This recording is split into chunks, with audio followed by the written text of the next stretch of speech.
Me and my friend were talking about this one time, and it was like, we talking about like making like 100,000 a month, and then we was like, dang, man, we trying to make more. And he was like, you hear what we saying? That's crazy. I make 100,000 a month, and I can't even feel it.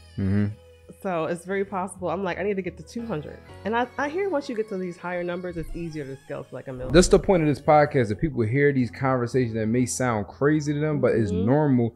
And then after you guys watch this enough, this is going to be your normal, so that way you guys can start doing things. Yeah, I always advise take out a loan against your property first and leverage that. So if you take out a loan for 100,000, break that up into 20,000 increments and buy 5 different properties.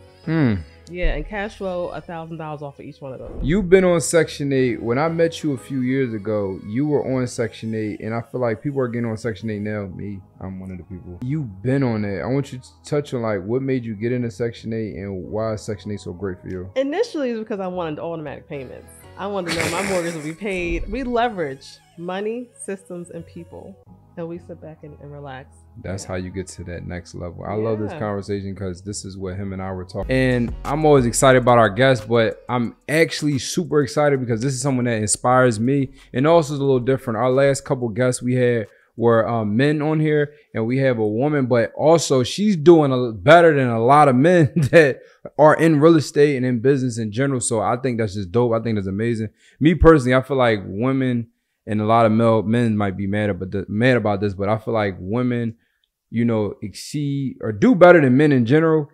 I'm gonna just be honest with you. Like a lot of people in my, you know, my program and stuff like that are women, and they be buying houses, they be flipping houses. So it's like it's just the fact of the matter. When I give men information, they might like sleep on and sleep, like, you know, take their time. I'm gonna get back to that after this or whatever. I give a woman information. Next, you know, she's calling me tomorrow, like, hey, look, listen, this is the deal I found. I'm like, how the hell you find a deal in 24 hours? This, and so I just feel like, you know, when you give women the game, they run a whole lot faster. The one thing I will say though, with women versus men, I want to say versus, that sometimes y'all might let emotions stop y'all from making certain moves. That's the only thing I'll say, what happened with that deal? My boyfriend just was pissing me off this week. I got to take a break. I know. That's the only thing I can say. So, but we will get up and get to it. We're used to that. Like, if we got kids, we cannot just stay in the bed and not take care of them. We're used to getting up and doing stuff that's hard, that we don't feel like doing. So yeah, we'll get to it. Yeah, that's a fact. So, but I'm gonna finish the intro. We got to get the whole thing going. But for you guys that's new to this, is the Fun and Enclosed podcast. This podcast is put together specifically to help individuals start from wherever they at and get to whatever level they're trying to get to. But they may be somebody that does not have all the resources, may not have 800 credit score, may not have $1 million in the bank, may not have all these resources, rich parents, X, Y, and Z. So I'm bringing on individuals that literally started with, you know, limited resources and made a whole lot happen, you know, in a short amount of time, relatively speaking. So you guys can take the notes from this, take the little gems, so you guys can go and start. Because I watch a lot of podcasts and people might say, oh, I just used my retirement account from the big law firm I was working at, or like it just be some crazy stuff. And I'm like, well, you know, everybody doesn't have those same, you know, opportunities. So it's like, you know, I wanted to put together something where I'm bringing on guests where I know, like, you know, they didn't start with $1 billion already and they made, you know, a lot of money, a lot of things happen. So again, I appreciate you guys for tapping in this. Make sure you guys like and make sure you subscribe. But again, I'm excited because this is someone that I personally done business with. I personally, you know, built with. I personally can call a friend, personally, that we have done a lot of stuff together. And without further ado, I want to introduce Jhanel Wilson, superstar real estate investor. I will honestly say. How you feeling? I'm doing great. Thank you so much for having me. This is beautiful. Oh, thank you. We put a lot of time. I literally put a lot of time and effort. Like, how much these damn cameras cost? Like, y'all don't even want to tell. $1,000 a piece, at least. That's like 10 grand. I don't know. More than 1,000. Hell, these like the freaking the little lens pieces is like $2 grand. Oh. Yeah, these 3 cameras are like 10 grand just for these, and that's not including all like this stuff. Yeah, I was stuff was not. Photographer when I had a kid. I bought a fancy camera, so that was $1,000. Yeah, this stuff was. I'm not gonna lie. When I got the quote back for how much for all the camera, remember I showed it. I got a quote back for the camera. I was like this. Maybe. Do I really want to do this? Do I really want to do this? But I'm glad. I love it. I love it. So it's an investment. Yeah. So, but I really am glad you're on here. I know we talk a lot, but I personally appreciate everything that we have done, and also appreciate all the things that you do, solo in reference to like your real estate career and your story and everything like that. Because like I said, there's a lot of men that get the game and there's a lot of women get the game, but like you really doing on a high level. Like when I talk to individuals about real estate and they'll say, I got like let's say I told the guy like I got 10 properties or like I got 5, I got 20 properties. I'm like, man, I know this lady, she got like 100 and so, like it's a whole nother level. And it's just like when you say that, people are like, oh shit, like it doesn't even feel like it. Like, oh shit. It just like, kind of happened quickly. Yeah, bro, calm down a little bit. Like 20 at a time, it starts to scale quickly. You see what I mean? This is normal. But the one thing is too, people gotta understand, you gotta get around people where you can have those type of conversations that you're just saying in normal. Now, when you say something like that, it's making me like, well, I need to make my normal too. Yeah. So it just naturally starts happening. Like, on the other stuff we've done, we had conversations where I was throwing our number doing the review, like, oh shoot, okay, and then it just starts happening. Yeah, a new normal. Mm-hmm. Exactly. Mm-hmm. So, and then to the point it was like, wait, we're not hitting our new normal, and it's just like, but when you look at the overall thing, it's like, no, that actually is good. Me and my friend were talking about this one time, and it was like we talking about like making like 100,000 a month, and then we was like, dang, man, we're trying to make more, and he was like, you hear what we saying? You get what I'm saying? It's just like, it's crazy. I make 100,000 a month and I can't even feel it. Mm-hmm.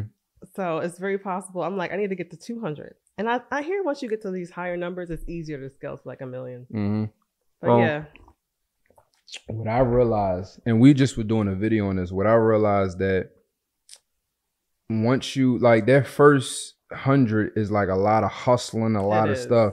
But then once you kind of get after that and you start adding systems and team members, it starts feeling like it starts floating a little bit. You still have bumps and roads, stuff, things happen, but you start realizing like, okay, this is actually possible. Like this is actually, and it can be consistent. Yep. It's just the new problem is hiring the right team members and staff and stuff like that. Mm-hmm. Yeah. But to get into it, I hope I introduce you well, but I want you to go ahead and introduce yourself. Just say, who you are, where you're from, and what exactly you do. I'm Jhanel Wilson. I'm actually from New Jersey. I mean, I do invest in Philly, but I'm from New Jersey. My dad's family's from Philly. And I moved here because it was so much cheaper than Jersey. And that was how I started investing. I saved my dad's house from auction. He had it since the 80s. He hadn't paid taxes in over 15 years. And it was finally going up for auction my last year in college.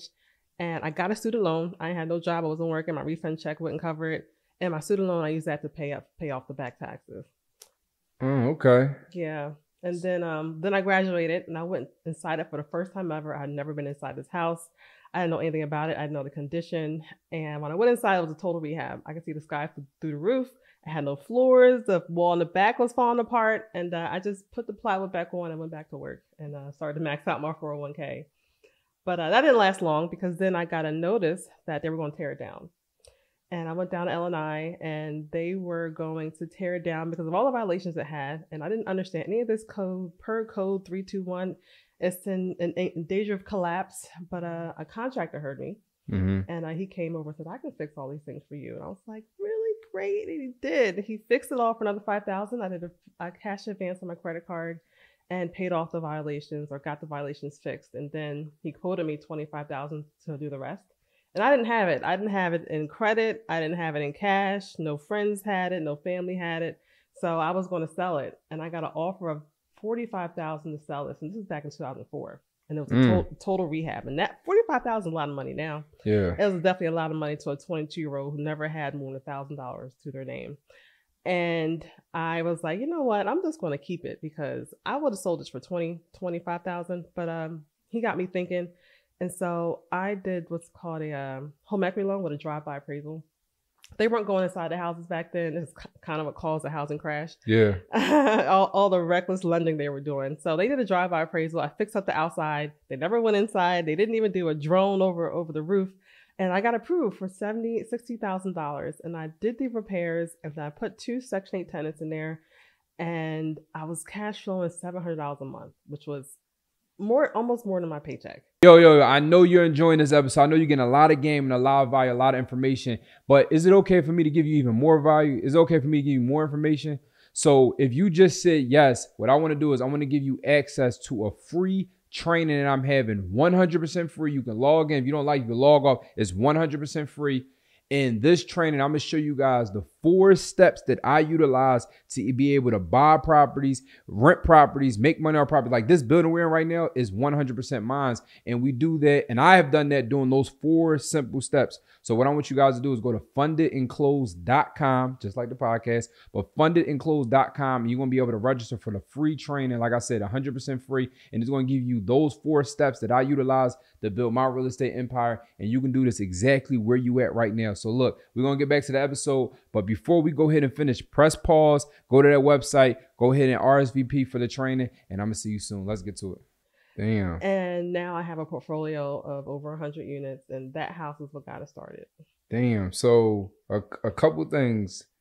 There's a couple things in that I want to break down. So isn't it funny how you were doing credit card plays before you even knew what they were? Yeah. You said you did a cash advance to get that first L&I stuff off your back. Yep. And it was a credit card. They were on my campus. I got free movie tickets for this credit card, and look what it did for me. Yep. That's funny. And then now you go, which we'll get into later, but now you got to know all the credit cards and different plays and different things you do for the other houses. But it's funny how we do things. We were doing things back then we didn't realize were like actual like moves, but we just like just surviving. Like I just need to go ahead and make something happen. Let me just save my dad's house. Like that was my motivation at the time.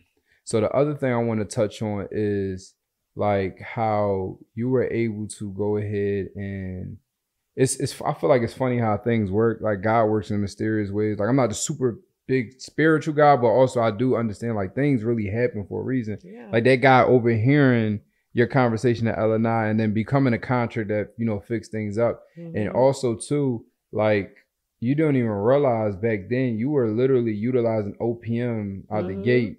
Yeah. You know, you to get in a home equity line and stuff like that. So I want you to touch on like what exactly is a home, because a lot of people talk about credit cards or hard money loan. What is a home equity line of credit?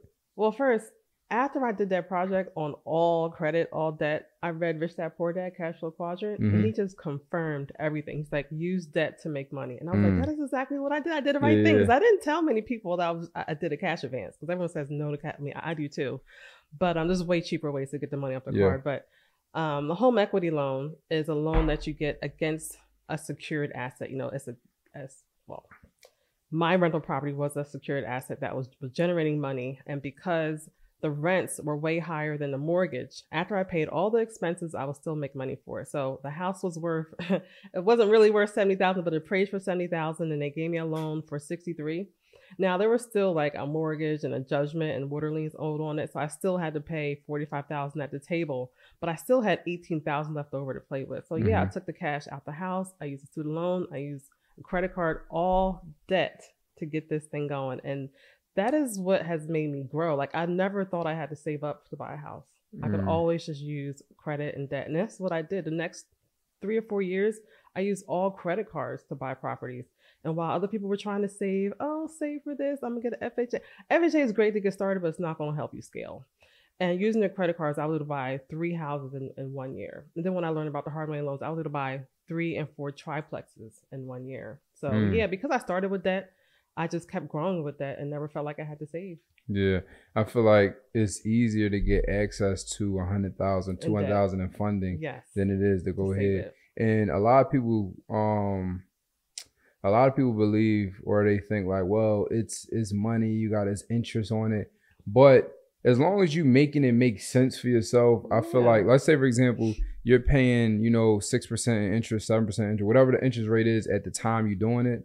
Somebody gonna watch this at different time. So whatever the interest rate is at the time, but if you're making X, you're making money with it. And then the tenant is paying X, like who really cares? Yeah, in personal finance world where you're paying everything out of your pocket, that is when you pay attention to fees. But it's not coming out of your pocket, it's coming out of the tenant's pocket. The tenant pays for everything.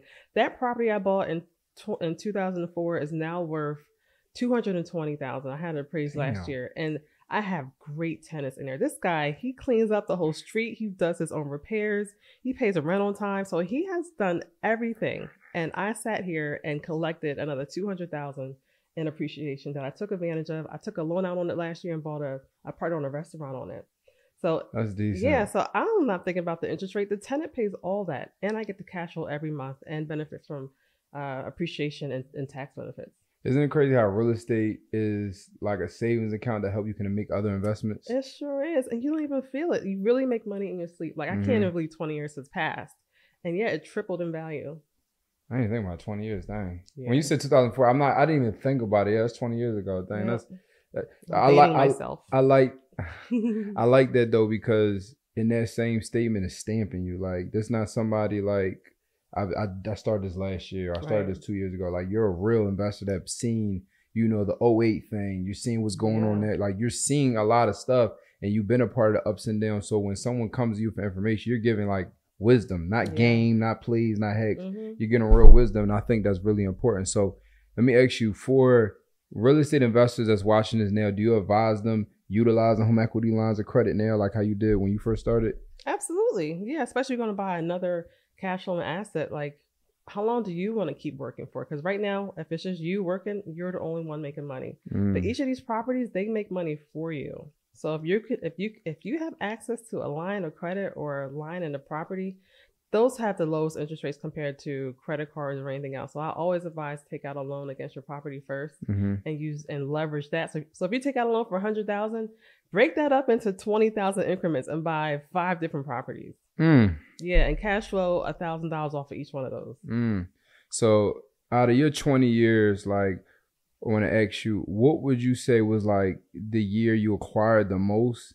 And what was like some of the strategies you did during that year to make that like, oh, we bought 10 houses or whatever the number is? My first big year was when I bought these houses from a wholesaler.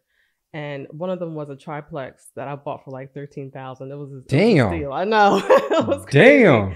And it appraised for $300,000 after I put in less than $100 into it. And it was my first 6-figure cash out check. That's nice. It was life changing. Before I would make like $30,000, but that first $100,000, and then I started buying all triplexes. My next big year is when I took that $100,000, I leveraged that against 4 properties. I bought 2 more quads, another duplex, and a single, and then I got another $200,000 once I cashed out. But my biggest year was actually during COVID. I bought 8 properties in 1 year. Actually, no, in 2018 I bought 11 in 1 year. I bought 11 in 1 year. I know. It's because once I find a new strategy, I go ham on it. So in 2018, I was converting a lot of singles into multis because the house hackers came along and they started buying all the duplexes and triplexes. So I started converting them for even less than what they were costing. But yeah, I had a bunch of big years. I had that was 22 units. But yeah, I started buying like 20 units at a time. That's crazy. Yeah. That's like, first I'll just throw it out there. Like, I bought 8, no, about 11 this year. Like, I want people to, that's the point of this podcast, that people hear these conversations that may sound crazy to them, but it's normal. And then after you guys watch this enough, this is going to be your normal. So that way you guys can start doing things. Yeah. This is my philosophy. You have conversations that lead to thoughts, and thoughts lead to action. So if I'm talking to you about 11 units, now I'm up in the middle of the night thinking about how can I get 11 units? Now, eventually, I start going down the rabbit hole, learning about it, and the next, I end up doing it. Yeah. But it starts from conversations. We have to have, conversations in order for us to go ahead and have those thoughts, for us to then go ahead and lead to actually making things happen. So, I like that. Now, I want you to talk on, because I know you mentioned a little bit, but I want you to talk a little deeper, like hard money. Like, obviously, I know you utilize that a lot. I utilize that a lot. Like, the building we're in, I utilize hard money for. And we utilize the same lender for this daggone building. But I want you to touch on, like, what are the pros and cons of hard money? Like, what would you suggest for people? I love hard money because it's fast. They don't ask for no paperwork. You can close in a week sometimes. Yeah. And I've done all this through leverage. And a hard money lender, you can leverage them to buy so many houses at one time.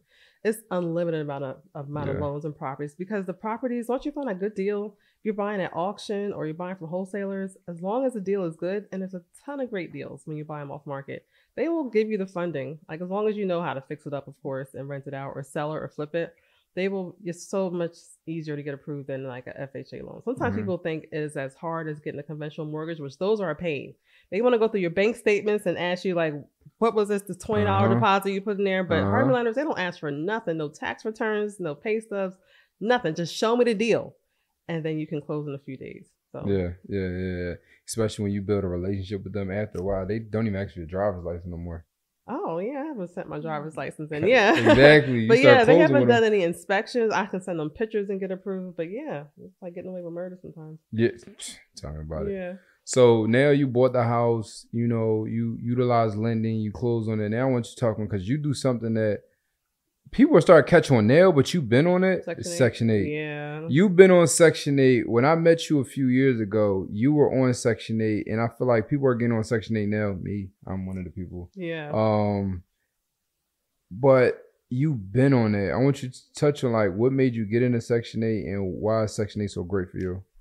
Initially, it's because I wanted automatic payments. I wanted to know my mortgage would be paid on the first of the month. You know, I'm using so much debt. I don't worry about it at all. When COVID came and they were telling people not to pay their rent, I wasn't worried because I knew I was going to get paid. So that was the initial reason why. But then I discovered that they pay actually more than they do for market tenants. Yeah. I was buying houses in West Philly for $60,000 for a duplex where the mortgage was $400, and I was getting $900 from each apartment.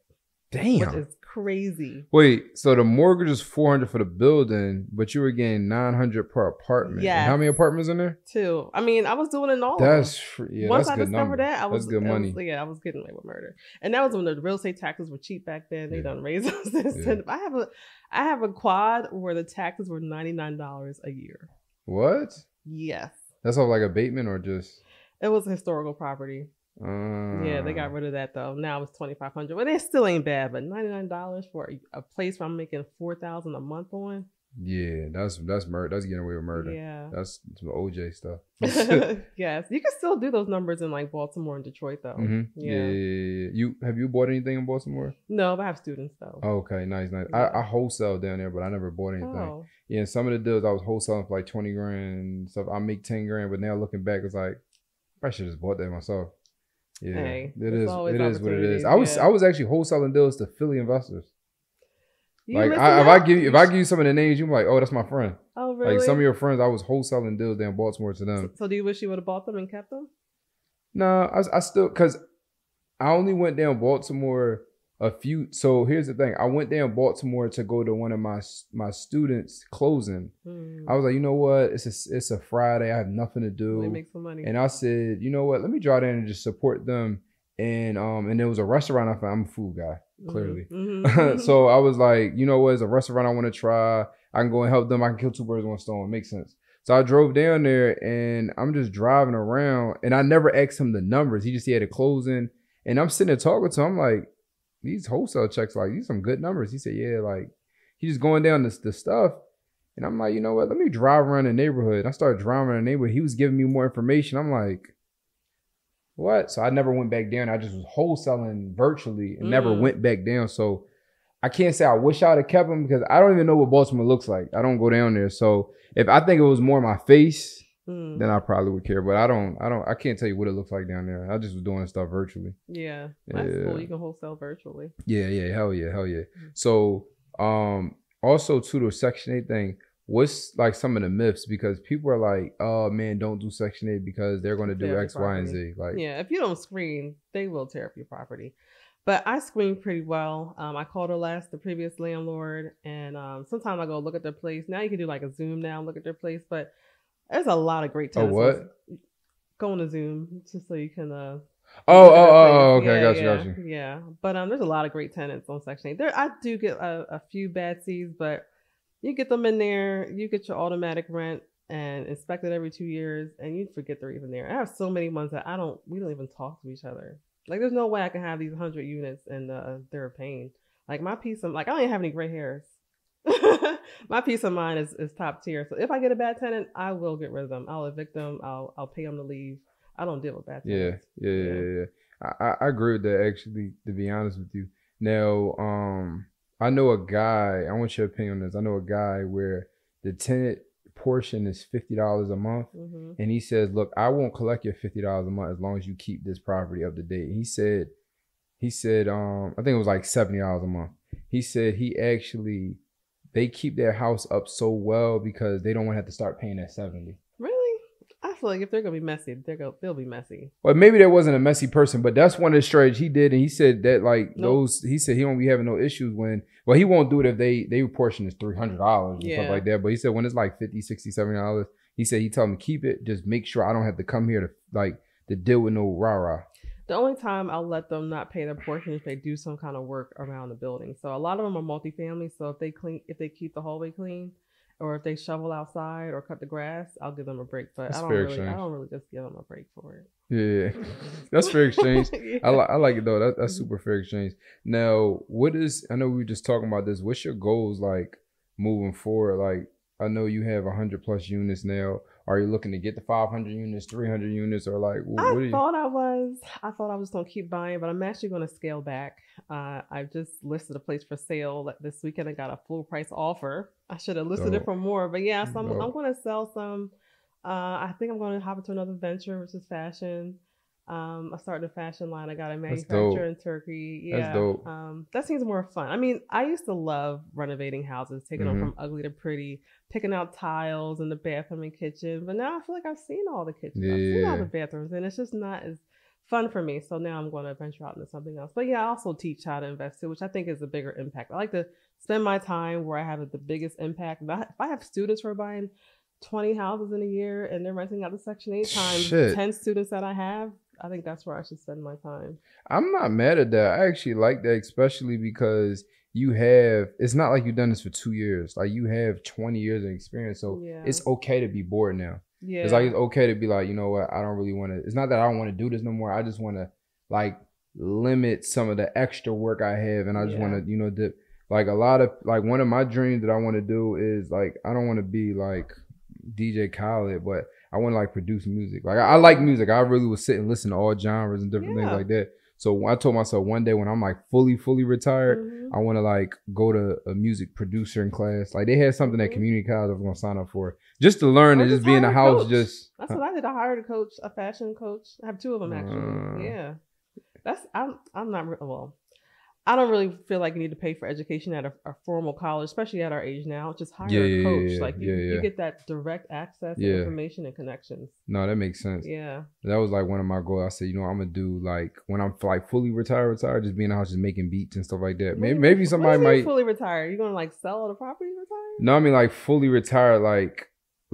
You're never fully retired. You're always doing something that you like. So what I mean by that is like when I have it so like we got it dialed in there, but when I got it so dialed in, like some of these like huge investors, like I know this one guy, he has like 500 units. He doesn't know what's going on. Yeah. Like he got it so dialed in where he got like a full service team to where he just gets the deposits. Like that's when I mean fully retired. Like I don't know what's going on. I just see like when I get to that point, then I'm gonna be like, okay, let me make some music today. Like where you at? I'm gonna do some clothes today or stuff like that. I mean, I'm still involved a little bit. Like I might spend about 10 hours a week in the business, which it's not bad. Yeah, that's good. Yeah, I had a friend who, when I told her about the fashion design company, she was like, "Aren't you doing too much?" And I was like, what you talking about? I said, you work full time. You have a 2-hour commute. I said, I run 3 businesses and I'm working less than you and I'm making more money. Like people think that we're working all day. We don't work all day.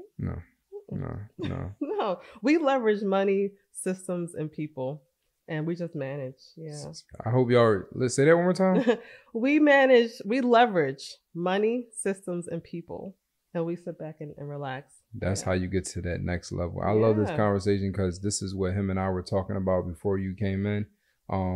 How to get to that 7 and, figures and up by doing like we literally just said that by doing exactly what you just said. So it's refreshing to hearing people second what you said. So that's what business is about. Yeah. Leveraging people, systems, and money. Yeah. I tapped into the money early.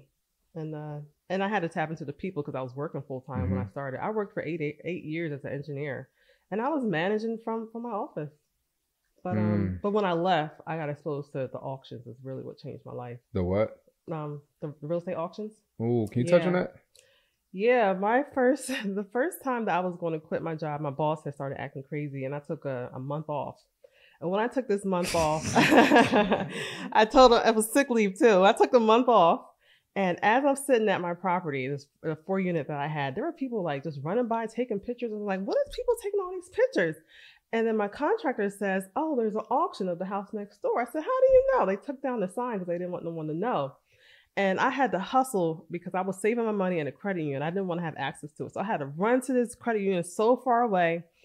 I got the money, got this property at auction. It was such a rush. I had no plans on getting this house. I didn't know about the auction, and I got it. I bought it for $28,000, and it just appraised for $400 last year. Damn. Yes, crazy. Not to mention that was when I had $100 a year in taxes, but that whole experience told me that I was missing out on so much being at my job. My job was costing me time and energy and opportunities.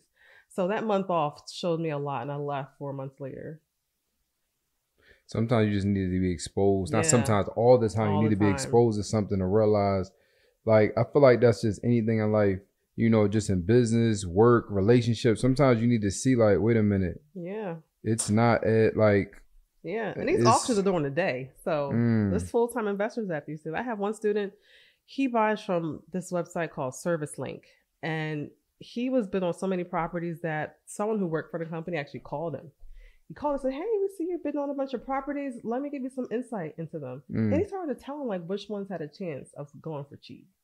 What? Yes. Yeah. So he got this connection. And now whenever he wants something, he'll call him up and say, hey, I'm looking at so-and-so. Do you think it's going to go for it? And he'll give him some information. Oh, that's lit. Yeah. Oh, that's lit. Yeah, but it's like you got to be in it. You got to be doing the work to make these connections. That's a fact. He was putting in all these bids, and he got noticed. Yeah, that's a fact. And it's kind of going back to what you said. Like, you were like doing the work early. You know, like right now you're pretty much hands off. Yeah. But you were in the field doing the work. You know, making the connection, do what you need to do, so you can get that type of information, get those connections, make that type of money, make those moves. And then like a lot of people trying to be like hands off the first day, like.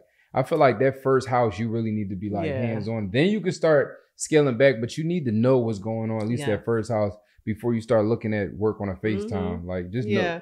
My first property, I was doing the spackle in it. Well, because I was trying to keep an eye on the guys working there, making sure they stayed there all day. So I was in there like, can you show me how to spackle? I was like, spackling. I was in there painting, but my first property and my first several, I was definitely very active. I was actually painting a lot of them to save money. But once I get to the multifamilies, I couldn't paint all those. And then I was making money, so I could afford to hire the people to paint it. But at first you're definitely heavily involved I did everything from the acquisition to fill out applications. Now I have a VA who fills out things for me.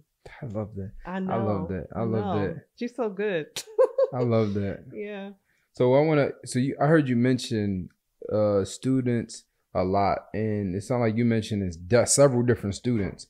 So I want to ask, like, is it any way someone can be a student, or do you have anything that people can tap into so they can just get more information, more please? They can follow me on Instagram so you get to know me and know my projects and know what I work on, see if we vibe. And then I have links in there to get information on hard money lenders. That's love. Yeah. And you can get auction lists and all that. And what's your Instagram? I know it, but so they know it. Jhanel Wilson, Jhanel Wilson. Bad. So my next question is, we're going to close this up.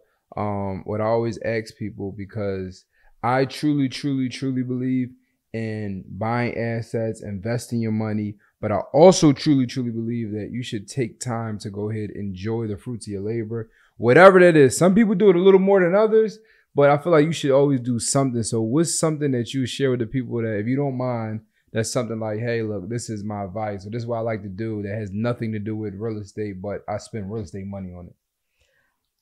I think I mostly spend real estate money on my kids and my family. Oh, I'm not mad at that. Yeah, I have 3 kids. The school costs $60,000 a year. Sheesh. The fact that I'm there, I can go to field trips. We go on family vacations a lot. They love vacations.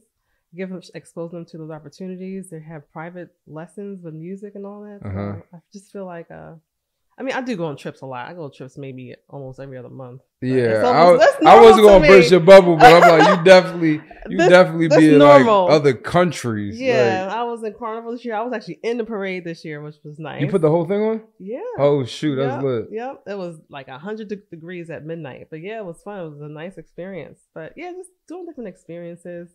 But yeah, the freedom and time freedom and money that real estate affords you I can't imagine people working and just making a couple thousand after 2 weeks of working. Because I can flip a house and make $100,000 in 2 months. But yo, one time you had a class. I don't think I ever told you this. One time you had a class and you asked me to speak in your class, but I think you were like talking to, like, I don't even know if you knew I were on yet. You like, let's say you had me come on at 8, but the class started at 7:30, and I joined in a couple minutes early. Okay. And you said something, and you were like, somebody said they needed money, and you were like, yo, when I need money, I just go ahead and like refinance a house, or I just buy and sell a house, and then that's my money right there. Yeah. Like the rich dad, poor dad model, like you want something, go buy an asset, make the money and sell it. But like reading the book is like one thing, but when you hear it from like someone that you're friends with, it's just like, the easiest thing is to refinance. Like I have properties, like I check my net worth every time I have to do an application typically, but I have properties I bought in 2018. Those 11 that I bought in 2018, they all have at least $150,000 worth of equity. So I can tap in and get $100,000. Yeah. I would say like a savings account. It is. It really is. My great uncle. And the tenants are the ones paying into it. Exactly.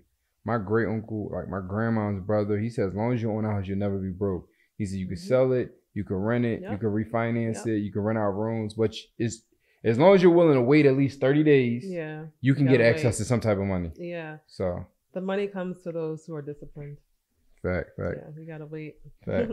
So I appreciate you for joining. I think this episode was great.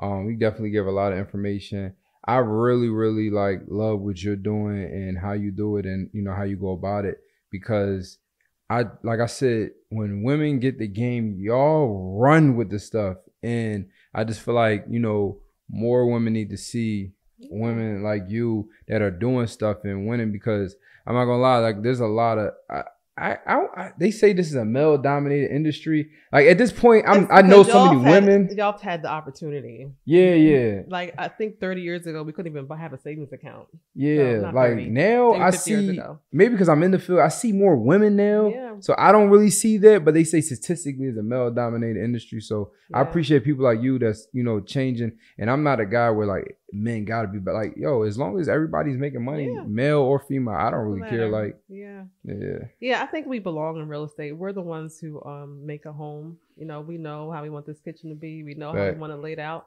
and we care about people. So we'll take care of our tenants. Fact. I don't really know any women slumlords. Fact. Yes.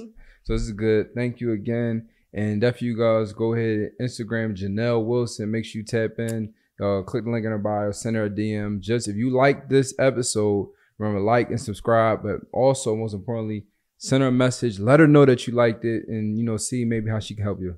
Yeah. Thanks for having me. No, thank you.